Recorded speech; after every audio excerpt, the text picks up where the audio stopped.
हमारे नकारेपन को, हमारे अकेलेपन को, हमारे तिरस्कार को उसने अपने शरीर में, वो भी ठंड के मौसम में, जैसे आदम हवा को निकाल दिया परमेश्वर ने ठंड के मौसम में, लेकिन चमड़े का वस्त्र दिया, दया किया प्रभु ने। गौर करना, पाप कर चुके थे आदम हवा, इतना प्रेमी है वो, पाप कर चुके थे आदम हवा, निकाल रहा है उनको वहां से, लेकिन परमेश्वर ने उनको चमड़े का वस्त्र दिया। ये डिफिकल्ट था आदम के लिए कि इमीडिएट वो चमड़े का वस्त्र बना पाता, बुद्धिमान था वो, लेकिन तुरंत बनाता कैसे? तुरंत हड्डी को गला देने वाली ठंड थी उस जंगल में, जिस जंगल में वो पाप के कारण आ गए थे। लेकिन ईश्वर का वो प्रेम, जब उस चमड़े के वस्त्र को आदम हवा देखते होंगे तो रोते होंगे, उस परमेश्वर के प्रेम को समझ रहे होंगे कि इस कड़ाके की ठंड में जब वो एदन बगीचा में उनको चमड़े का वस्त्र पहनाया, उस समय उनको समझ में नहीं आ रहा होगा कि हम तो पत्तियों का वस्त्र तो बना लिए थे, लेकिन परमेश्वर ने हमको चमड़े का वस्त्र क्यों पहनाया? क्योंकि वो अपने जीवन में कभी भी उस जंगली क्षेत्र में, उस ठंडे क्षेत्र में गए नहीं थे। लेकिन जब वो बाहर निकले होंगे तो उनको समझ में आया होगा गॉड का प्रेम।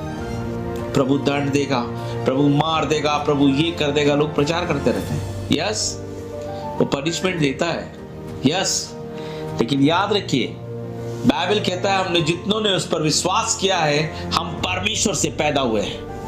मूर्ख लोग भटक भी जाएंगे ना, वो वापस उसी रास्ते पर आएंगे, यशायाह कहता है। हालेलुया।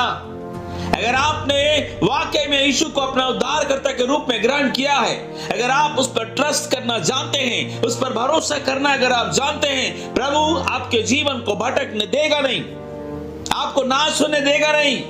दुनिया आपके नाश का इंतजार करते रहेगी, लेकिन प्रभु आपको उठाता चला जाएगा।